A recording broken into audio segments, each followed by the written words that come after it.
ನೋಡಿ ಗೈಸ್, ಇನ್ಮೇಲೆ ನೀವು ಹಾಕೋ ಪ್ರತಿ ವಿಡಿಯೋಗೂ ಕೂಡ ಈ ಥರದೊಂದು ಸ್ಟಿಕ್ಕರ್ಸ್ಗಳು ಬರ್ಬೋದು ನಿಮ್ಮ ವಿಡಿಯೋ ಮೇಲ್ಗಡೆ. ಈ ಥರ ಸ್ಟಿಕ್ಕರ್ಸ್ಗಳು ಬಂದಾಗ ನೀವು ಕನ್ಫ್ಯೂಸ್ ಆಗ್ಬೋದು, ಏನಿದು ಯಾಕೆ ಬಂದಿದೆ ಅಂತ.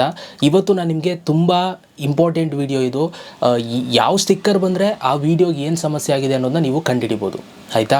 ಸೊ ಕೆಲವೊಂದು ಸಲ ನಿಮ್ಮ ವೀಡಿಯೋಗೆ ದುಡ್ಡೇ ಬರ್ದೇ ಇರ್ಬೋದು, ಅವಾಗ ಸ್ಟಿಕ್ಕರ್ ತೋರಿಸುತ್ತೆ. ಕೆಲವೊಂದು ಸಲ ನಿಮ್ಮ ವೀಡಿಯೋ ಬ್ಲಾಕ್ ಆಗ್ಬೋದು, ಇಶ್ಯೂಸ್ಗಳು ಕಾಪಿರೈಟ್ ಬರ್ಬೋದು. ಸೊ ಅವಾಗೆಲ್ಲ ಈ ಇಂಡಿಕೇಷನು ತುಂಬ ಇಂಪಾರ್ಟೆಂಟ್ ಆಗುತ್ತೆ.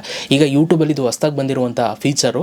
ಸೊ ಇದರಿಂದ ಒಂದೊಂದು ಇಂಡಿಕೇಷನ್ ಏನೇನು ಮಾಡುತ್ತೆ ಅನ್ನೋದನ್ನ ಇವತ್ತಿನ ವಿಡಿಯೋದಲ್ಲಿ ನಾನು ನಿಮ್ಗೆ ನೀಟಾಗಿ ಎಕ್ಸ್ಪ್ಲೇನ್ ಮಾಡ್ತೀನಿ. ಮುಂದೆ ನಿಮ್ಗೆ ಕನ್ಫ್ಯೂಷನ್ ಆಗಲ್ಲ ಫ್ಯೂಚರಲ್ಲಿ. ಸೊ ಬನ್ನಿ ಅದು ಏನೇನು ಅಂತ ನೋಡೋಣ. ಅದಕ್ಕಿಂತ ಮುಂಚೆ ಸಬ್ಸ್ಕ್ರೈಬ್ ಮಾಡದೆ ನೋಡ್ತಾ ಇರೋರು ಸಬ್ಸ್ಕ್ರೈಬ್ ಮಾಡ್ಕೊಳ್ಳಿ ಗೈಸ್. ಸೊ ಬನ್ನಿ ಇವತ್ತಿನ ವಿಡಿಯೋನ ಶುರು ಮಾಡೋಣ.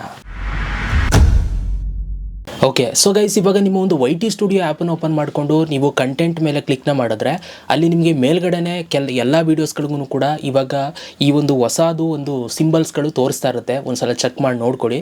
ಇದ್ರ ಬಗ್ಗೆ ನಾನು ನೆನ್ನೆ ವೀಡಿಯೋ ಮಾಡಿದ್ದೀನಿ, ಆ ವಿಡಿಯೋ ನೀವು ನೋಡ್ಬೋದು. ನಾನು ನೀಟಾಗಿ ಎಕ್ಸ್ಪ್ಲೇನ್ ಮಾಡಿದ್ದೀನಿ ಯಾಕೆ ಅದು ಬಂದಿದೆ, ಏನು ಕತೆ ಅಂತ. ಬಟ್ ಏನೇನು ಆಗುತ್ತೆ ಅದು ಬಂದರೆ ಅನ್ನೋದನ್ನ ಹೇಳಿರಲಿಲ್ಲ, ಇನ್ನೊಂದು ವೀಡಿಯೋ ಮಾಡಿ ಹೇಳ್ತೀನಿ ಅಂತ ಹೇಳಿದೆ. ಅದಕ್ಕೋಸ್ಕರ ಇವತ್ತು ನಾನು ನಿಮಗೆ ಎಕ್ಸ್ಪ್ಲೇನ್ ಮಾಡ್ತಾ ಇದ್ದೀನಿ. ಓಕೆ, ಸೊ ಮೊದಲನೇದಾಗಿ ಈಗ ನೀವು ಪ್ರತಿ ವಿಡಿಯೋ ಅಪ್ಲೋಡ್ ಮಾಡಬೇಕಾದ್ರೆ ಈ ಥರ ಮೂರು ರೀತಿ ನಿಮಗೆ ಒಂದು ಸಿಂಬಲ್ಸ್ಗಳು ಬರುತ್ತೆ ನಿಮ್ಮ ವೀಡಿಯೋಗಳಿಗೆ. ನೋಡಿ, ಮೊದಲನೇದು ಬಂದು ಇದು, ಆಯಿತಾ. ಒಂದು ಇಂಟು ಮಾರ್ಕಲ್ಲಿ ರೆಡ್ ಕಲರಲ್ಲಿ ಒಂದು ಸರ್ಕಲ್ ಬರುತ್ತೆ ನಿಮ್ಮ ವೀಡಿಯೋ ಮೇಲ್ಗಡೆ. ಆ್ಯಂಡ್ ಎರಡನೇದು ಬಂದು ಇದು ಯೆಲ್ಲೋ ಕಲರಲ್ಲಿ, ಸೊ ಈ ಥರದೊಂದು ಸಿಂಬಲ್ ಬರುತ್ತೆ. ಮತ್ತು ಇನ್ನೊಂದು ಐ ಅಂತ ಗ್ರೇ ಕಲರಲ್ಲಿ ಬರುತ್ತೆ, ಆಯಿತಾ. ಇದಿಷ್ಟು ಸ್ಟಿಕ್ಕರ್ಸ್ಗಳು ನಿಮ್ಮ ನೀವು ವೀಡಿಯೋ ಹಾಕಿರ್ತೀರಲ್ಲ ಯೂಟ್ಯೂಬಲ್ಲಿ ಕಂಟೆಂಟಲ್ಲಿ, ಅಲ್ಲಿ ನಿಮಗೆ ನೋಟಿಸಸ್ ಅಂತ ಅಂದ್ಬಿಟ್ಟು ಇದು ನಿಮಗೆ ತೋರಿಸುತ್ತೆ, ಆಯಿತಾ. ಸೊ ಈಗ ಯಾವುದು ಬಂದರೆ ಏನೇನು ಹೇಳುತ್ತೆ ಅನ್ನೋದನ್ನ ನಾವು ನೋಡ್ತಾ ಹೋಗೋಣ. ನೋಡಿ, ಮೊದಲನೇದಾಗಿ ನಾನು ರೆಡ್ ಬಗ್ಗೆ ಮಾತಾಡ್ತಾ ಇದ್ದೀನಿ, ಇಲ್ಲಿರುವಂಥ ರೆಡ್ ಬಗ್ಗೆ ನಾನು ಮಾತಾಡ್ತಾ ಇದ್ದೀನಿ. ಇದೇನಾದರೂ ಬಂತು ಅಂತಂದರೆ ಏನಾಗುತ್ತೆ ಅಂತಂದರೆ ನಿಮ್ಮ ವಿಡಿಯೋ ಬ್ಲಾಕ್ ಆಗಿರ್ಬೋದು ಅನ್ನೋದನ್ನು ಇಂಡಿಕೇಟ್ ಮಾಡುತ್ತೆ. ಕೆಲವೊಂದೊಂದು ವಿಡಿಯೋ ಕೆಲವೊಂದೊಂದು ಲೊಕೇಶನ್ಗಳಲ್ಲಿ ಪ್ಲೇ ಆಗಲ್ಲ, ಆಯಿತಾ. ಅಂಥದನ್ನು ಬ್ಲಾಕ್ ಮಾಡಿಬಿಡ್ತಾರೆ ಯೂಟ್ಯೂಬಲ್ಲಿ. ಶಾರ್ಟ್ಸ್ ಆಗ್ಬೋದು, ನೀವು ಫಿಲಮ್ ಸಾಂಗ್ಸ್ ಅವು ಇವು ಯೂಸ್ ಮಾಡಿದಾಗ ಕೆಲವು ವೀಡಿಯೋ ಬ್ಲಾಕ್ ಆಗಿದೆ ಅಂತ ಬಂದುಬಿಡುತ್ತೆ ನೋಡಿ. ಆಗ ಆ ವಿಡಿಯೋಗೆ ನಿಮಗೆ ನೋಟಿಸಸಲ್ಲಿ ಸೊ ವಿಡಿಯೋ ಬ್ಲಾಕ್ ಅಂತ ಅಂದ್ಬಿಟ್ಟು ಸೊ ನಿಮಗೆ ಈ ಥರದೊಂದು ರೆಡ್ ಸಿಂಬಲ್ ಇರುತ್ತೆ. ಅದ್ರ ಮೇಲೆ ಪ್ರೆಸ್ ಮಾಡಿ ಇಟ್ಕೊಂಡ್ರೆ ಆವಾಗ ನಿಮಗೆ ತೋರಿಸುತ್ತೆ ಏನಾಗಿದೆ, ಏನು ಸಮಸ್ಯೆ ಆಗಿದೆ ಅಂತ. ಸೊ ಇದು ಇಂಡಿಕೇಶನ್ ಇದು ಬಂದಿದೆ ಅಂತಂದರೆ ಅರ್ಥ ಮಾಡ್ಕೊಳ್ಳಿ ಇನ್ಮೇಲೆ. ಸೊ ನಿಮ್ಮ ಒಂದು ವಿಡಿಯೋಗೆ ಏನೋ ಇಶ್ಯೂ ಆಗಿದೆ ಅಂತ ಅಂದ್ಬಿಟ್ಟು ಸೊ ನೀವಿಲ್ಲಿ ಅರ್ಥ ಮಾಡ್ಕೋಬೋದು, ಆಯಿತಾ.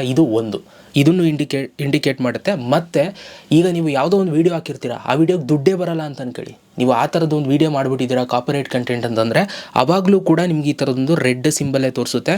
ಸೊ ಆಗಲೂ ಕೂಡ ನೀವು ಅರ್ಥ ಮಾಡ್ಕೋಬೋದು ಈ ವಿಡಿಯೋಗೆ ದುಡ್ಡು ಬರಲ್ಲ ಅಂತ, ಆಯಿತಾ. ಸೊ ಈಗ ನಿಮಗೆ ಈಸಿ ಆಗುತ್ತೆ. ರೆಡ್ ಕಲರ್ ಬಂತು ಅಂತಂದರೆ ಒಂಥರ ಫುಲ್ಲು ಡೇಂಜರ್ ಅಂತಲೇ ಅರ್ಥ ಮಾಡ್ಕೊಬಿಡಿ, ಅಷ್ಟೇ ಸಿಂಪಲ್ಲು. ಇದು ಒಂದು ಕ್ಲಿಯರ್ ಆಯಿತು. ಈಗ ನಾವು ಯೆಲ್ಲೋಗೆ ಹೋಗೋಣ. ಯೆಲ್ಲೋ ಕಲರ್ ಬಂದರೆ ಏನಾಗುತ್ತೆ ಅಂತ.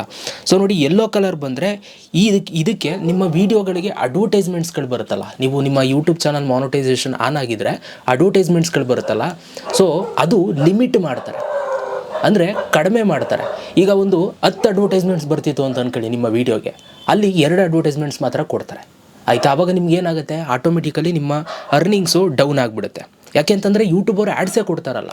ಸೊ ಆಗ ನೀವು ಈ ಎಲ್ಲೋ ಬಂದಿದೆ ಅಂತಂದರೆ ಚೆಕ್ ಮಾಡ್ಕೊಳ್ಳಿ, ಇದಕ್ಕೆ ಆ್ಯಡ್ಸು ಲಿಮಿಟ್ ಆಗಿದೆ ಅಂತ. ಆ ವಿಡಿಯೋಯಿಂದ ನಿಮಗೆ ದುಡ್ಡು ಚೆನ್ನಾಗಿ ಬರೋದಿಲ್ಲ, ಒಳ್ಳೆ ವ್ಯೂಸ್ ಬಂದರೂ ಕೂಡ, ಆಯಿತಾ. ಸೊ ಅದೊಂದು ಐಡೆಂಟಿಫೈ ಮಾಡುತ್ತೆ. ಮತ್ತು ಏಜ್ ರಿಸ್ಟ್ರಿಕ್ಷನ್ಸು. ಸೊ ನಿಮ್ದೇನಾದರೂ ವೀಡಿಯೋ ಕೆಲವೊಂದಷ್ಟು 18+ ಈ ಥರದ್ದೇನಾರು ಹಾಕಿತ್ತು ಅಂತಂದರೆ ಸೊ ಆಗ ಏಜ್ ರಿಸ್ಟ್ರಿಕ್ಟ್ ಮಾಡ್ತಾರೆ, ಆಯಿತಾ. ಆ ಒಂದು ವೀಡಿಯೋನ ಆವಾಗ ನಿಮ್ಗೆ ಈ ಥರ ಯೆಲ್ಲೋ ಡಾಟ್ ಸಿಂಬಲ್ಲು ನಿಮಗೆ ಸ್ಟಿಕ್ಕರು ನಿಮಗೆ ನಿಮ್ಮ ವೀಡಿಯೋದಲ್ಲಿ ತೋರಿಸ್ತಾ ಇರುತ್ತೆ, ನೋಟಿಸಸ್ ಅಂತ ಬಂದುಬಿಟ್ಟು. ಓಕೆ, ಇದ್ರ ಕತೆ. ಇನ್ನು ಮೂರನೇದು ಬಂದು ಗ್ರೇ ಕಲರ್ ಬಂದಿದೆ ಅಂತಂದರೆ ಸೊ ನೀವು ಇಲ್ಲಿ ನೋಡ್ಬೋದು, ಏನಾದರೂ ಇನ್ಫಾರ್ಮೇಷನ್ ಕೊಟ್ಟಿರ್ತಾರೆ, ಆಯಿತಾ. ಸೊ ಏನಾಗಿದೆ ಏನು ಕತೆ ಅಂತ ಅಂದ್ಬಿಟ್ಟು ಒಂದು ಇನ್ಫಾರ್ಮೇಷನ್ ಲೈಕ್ ಏನೋ ಕೊಟ್ಟಿರ್ತಾರೆ. ಮತ್ತು ಈಗ ಕೆಲವೊಂದಿಷ್ಟು ಕಂಪ್ನಿಗಳು ಫಿಲಮ್ ಸಾಂಗ್ಸ್ ಯೂಸ್ ಮಾಡಿದಾಗ ರೆವಿನ್ಯೂ ಶೇರಿಂಗ್ನ ಮಾಡ್ಕೊಳ್ತಾರೆ. ಅಂದರೆ ನಿಮಗೂ 50% ಕೊಡ್ತಾರೆ, ಅವರು 50% ಮಡಿಕೊಳ್ತಾರೆ. ನೀವು ಫಿಲಮ್ ಸಾಂಗ್ ಯೂಸ್ ಮಾಡಿರ್ತಾರೆ, ಅವರು 50% ತಗೋತಾರೆ, ನಿಮಗೂ 50% ಕೊಡ್ತಾರೆ ಕೆಲವು ಕಂಪ್ನಿಗಳು. ಸೊ ಹಾಗೇನಾಗುತ್ತೆ, ನಿಮಗೆ ಇದು ಗ್ರೇ ಕಲರಲ್ಲಿ ತೋರಿಸುತ್ತೆ ನಿಮ್ಮ ವೀಡಿಯೋ ಮೇಲ್ಗಡೆ ನೋಟಿಸಸ್ ಅಂತ, ಆಯಿತಾ. ಸೊ ಇದಿಷ್ಟು 3 ರೀತಿ ಇನ್ಮೇಲೆ ನಿಮಗೆ ಸ್ಟಿಕ್ಕರ್ಸ್ಗಳು ನಿಮ್ಮ ವೀಡಿಯೋ ಮೇಲ್ಗಡೆ ತೋರಿಸೋದಕ್ಕೆ ಸ್ಟಾರ್ಟ್ ಆಗುತ್ತೆ. ಇನ್ಮೇಲೆ ಯಾರೂ ಕೂಡ ಭಯ ಪಡಬೇಡಿ. ಇದರಿಂದ ಏನೇನೆಲ್ಲ ಬರುತ್ತೆ, ಏನೇನೆಲ್ಲ ತೋರಿಸುತ್ತೆ ಅನ್ನೋದು ಇಂಡಿಕೇಟ್ ಮಾಡುತ್ತೆ ಅನ್ನೋದನ್ನ ನಾನು ಎಲ್ಲನೂ ಕೂಡ ಹೇಳಿದ್ದೀನಿ, ಆಯಿತಾ. ಇದೆಲ್ಲ ನಿಮಗೆ ನೋಟಿಸಸ್ ಅಂತ ಒಂದು ಆಪ್ಷನ್ ಬರುತ್ತೆ, ಅದರೊಳಗಡೆ ತೋರಿಸುತ್ತೆ. ಅದ್ರ ಬಗ್ಗೆ ವೀಡಿಯೋ ಹಾಕಿದ್ದೀನಿ, ಆ ವಿಡಿಯೋ ನೋಡಿಲ್ಲ ಅಂದರೆ ಇವಾಗ ನಾನು ನಿಮಗೆ ಸ್ಕ್ರೀನ್ ಮೇಲೆ ಹಾಕ್ತೀನಿ, ನೋಡಿಕೊಂಡು ತಿಳ್ಕೊಳ್ಳಿ. ಈಗ ಹೊಸ್ದಾಗಿ ಬಂದಿರೋದು ಯಾರ್ಯಾರು ಗೊತ್ತಿಲ್ವೋ ಅವರಂತೂ ಫುಲ್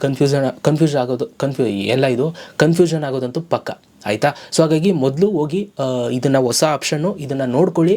ಸೊ ನಿಮ್ಮ ವೀಡಿಯೋಗೆ ಏನಾದ್ರು ಸಮಸ್ಯೆ ಆಗ್ತದೆಯಾ ಇಲ್ವಾ ಅಂತ ನೀವು ತಿಳ್ಕೊಬೋದು. ಓಕೆ, ಇದಿಷ್ಟು ಹೇಳ್ತಾ ಇವತ್ತಿನ ವೀಡಿಯೋನ ಇಲ್ಲಿಗೆ ಮುಗಿಸ್ತಾ ಇದ್ದೀನಿ. ಸಿಗೋಣ ನೆಕ್ಸ್ಟ್ ವೀಡಿಯೋದಲ್ಲಿ. ಅಲ್ಲಿ ತನಕ love you all, bye guys.